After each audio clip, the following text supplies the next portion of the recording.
Michaung புயல் நிவாரணத் தொகை 6,000 ரூபாயை பயனாளிகளுக்கு நேரடியாக வழங்கும் பணியை முதலமைச்சர் திரு மு.க.ஸ்டாலின் சென்னை வேளச்சேரியில் நாளை தொடங்கி வைக்கிறார். இம்மாதம் 3 மற்றும் 4ஆம் தேதி வீசிய மிக்ஜாம் புயல் காரணமாக சென்னை, செங்கல்பட்டு, காஞ்சிபுரம், திருவள்ளூர் மாவட்டங்களில் பலத்த மழை பெய்ததால் குடியிருப்பு பகுதிகளில் வெள்ளம் சூழ்ந்தது. இதனால் வாழ்வாதாரம் பாதிக்கப்பட்டோருக்கு தலா 6,000 ரூபாய் நிவாரணமாக வழங்கப்படும் என திரு ஸ்டாலின் அறிவித்திருந்தார்.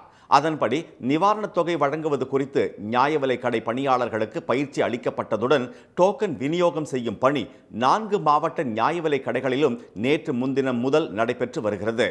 இந்நிலையில் தமிழ்நாடு அரசு வெளியிட்டுள்ள அறிக்கையில் நிவாரணத் தொகை 6,000 ரூபாய் வழங்கும் பணியை சென்னை வேளச்சேரி அஷ்டலட்சுமி நகரில் திரு ஸ்டாலின் நாளை தொடங்கி வைப்பதாக தெரிவிக்கப்பட்டுள்ளது.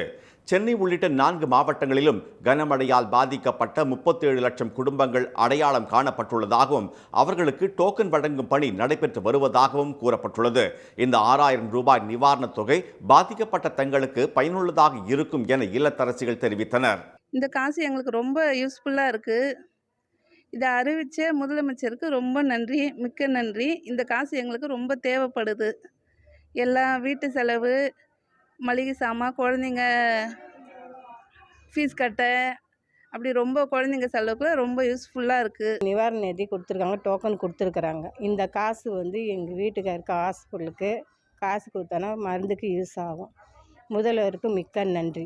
இதற்கிடையே முதலமைச்சர் திரு ஸ்டாலின் வெளியிட்டுள்ள சமூக வலைதள பதிவில் தங்களுக்கு வாக்களிக்காத மாற்று சிந்தனை கொண்டோரும் திமுகவுக்கு வாக்களிக்க தவறிவிட்டோமே என்று எண்ணும் வகையிலான மக்கள் நலன் பேணும் ஆட்சியை கட்டமைத்து வருவதாக தெரிவித்துள்ளார். கள ஆய்வில் முதலமைச்சர் என்ற திட்டத்தின் கீழ் மாவட்டம் தோறும் மக்களை சந்தித்த தாம் தற்போது மக்களுடன் முதல்வர் திட்டத்தை தொடங்கி வைக்க திங்கட்கிழமை கோவைக்கு வருவதாக தெரிவித்துள்ளார். இந்த திட்டத்தின் பயன் மக்களை சென்றடைய அமைச்சர்கள், நாடாளுமன்ற, சட்டமன்ற உறுப்பினர்கள், உள்ளாட்சி அமைப்புகளின் பிரதிநிதிகள் உதவ வேண்டும் என்றும் அவர் கேட்டுக் கொண்டுள்ளார். உடனுக்குடன் செய்திகளை தெரிந்து கொள்ள சன் நியூஸ் பெல் ஐகானை கிளிக் பண்ணுங்க.